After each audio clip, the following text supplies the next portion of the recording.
Greetings, fellow hedgehogs. First off, I want to thank my viewers for almost 1,500 subscribers, and I hope we can reach that number by the end of next month.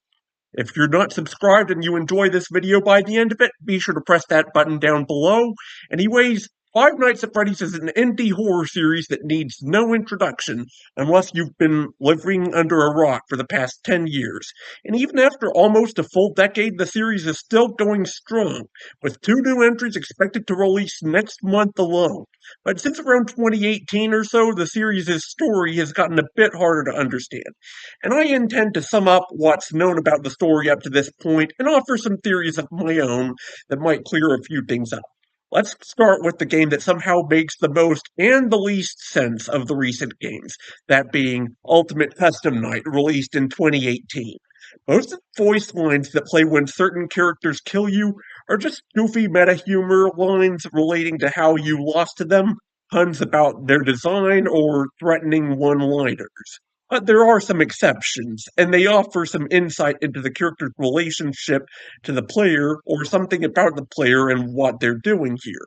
From these lines, it makes the most sense that this is a sort of hell for the player, punishment for their misdeeds that they can't escape from even if they die, forced to be near the characters from the fictional world they were familiar with in life, torturing them indefinitely. It also follows from a few of these voice lines that we're playing as William Afton, the man behind the slaughter himself. Now, something that does throw a tiny wrench into this theory is the fact that 2 other versions of Afton are also enemies you can select and fight against, but in my opinion, a good counterpoint to that is that Afton kind of did this whole thing to himself, and in a way, he was his own worst enemy when he was alive. Also, it wouldn't be the epic FNAF crossover it's meant to be if at least one version of him wasn't there. If you score 9,800 points or more, you get a cutscene with Golden Freddy twitching and fading out into the distance. Perhaps this means that his spirit is being put to rest, or that spirit refuses to rest altogether.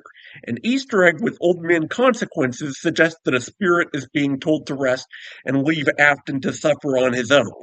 In 2019, we got Help Wanted, a VR game for the PlayStation 4 and PC that was released in non-VR for smartphones and Nintendo Switch in 2020. The rest of the series from here on is a doozy, so I won't go as detailed as with UCN. But here's the gist of this one. We are a beta tester for a video game by Fazbear Entertainment made to improve their public image and make fun of their past mistakes. And as we poke around the game's code, we find tapes recorded by a previous beta tester detailing the game's development and the true story between this game and Fazbear Entertainment beyond what we're told publicly. There's a virus in the game, and it seems to be trying to escape to the real world. As we collect more of these tapes, we begin to see this virus in the form of a yellow glitchy rabbit mascot that bears a strong resemblance to Afton. This previous beta tester tells us, among other things, one of her co-workers showed up to work with a mutilated face and was fired because he knew something he wasn't supposed to know. Once we collect the last tape, the beta tester suddenly changes course on all the advice she's given us up to this point regarding the virus and tells us to try to kill it. If we follow her last-minute advice, the virus either switches places with us or we become trapped in a metal cage. And this seems to indicate that the virus has taken control of our player character's mind either way. In this game's DLC, Curse of Dreadbear, collecting a mask and a certain rabbit plushie holding both at once, let us hear a woman's side of a conversation between her and a mysterious entity. So, is Afton back? In Security Breach, released in 2021 for PC and PS4 and PS5, Xbox One in 2022, and Switch in 2023, we come across Vanny, a character wearing a rabbit costume very similar to the mask we find in the DLC from the last game. And we learn a lot about her. A rabbit costume seems quite in character for a certain purple guy we know pretty well. And when she's not wearing this costume, she's the security guard for the game's location, the Mega Pizza Plex, with a drastically different personality. In one of the game's 6 different endings, we discover that people have been going missing yet again. In another, we get rid of Vanny and free her alter ego, Vanessa, the security guard. and yet another, we find out that, yep, Afton's back in business, controlling things from deep underground back where he was last defeated. In my opinion, and this is my first theory right now, it's likely that Afton used the Mimic or the Mimic's programming, and the Mimic being a character we encounter in this game's DLC, Ruin, to spread a virus to replicate his personality and take over the minds of unsuspecting game developers to create more copies of himself, carry on his legacy while he's trapped underground. Moving on to Help Wanted 2, released just last year for PC and PS5, with upcoming sports ports to Switch and Xbox One, we work as a Fazbear employee in the Pizzaplex era of the timeline. Aside from the game's two alternate endings, not much is of note, except that one of the achievements we unlock is titled Remember Jeremy as a question. Is this asking, do you remember Jeremy? As in, do you remember who Jeremy is or was? Or is it asking us, Jeremy, if we remember something? Now, this is where my second theory comes in, and I didn't come up with all of this one, but I think it's worth having it here. Jeremy is the name of the coworker the tape lady had in Help Wanted 1, and it's also the name of the guy who got bit all the way back in 1987. So maybe this is the same Jeremy. Regains one Jeremy.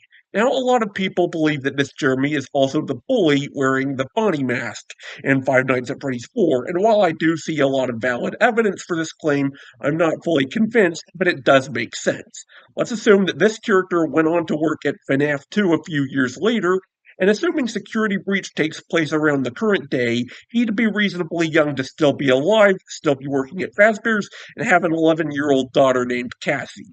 I kind of glossed over Ruin because it doesn't really have that much impact on the greater story besides the Mimic, but we do come across its main character, Cassie, in one of Help Wanted 2's endings.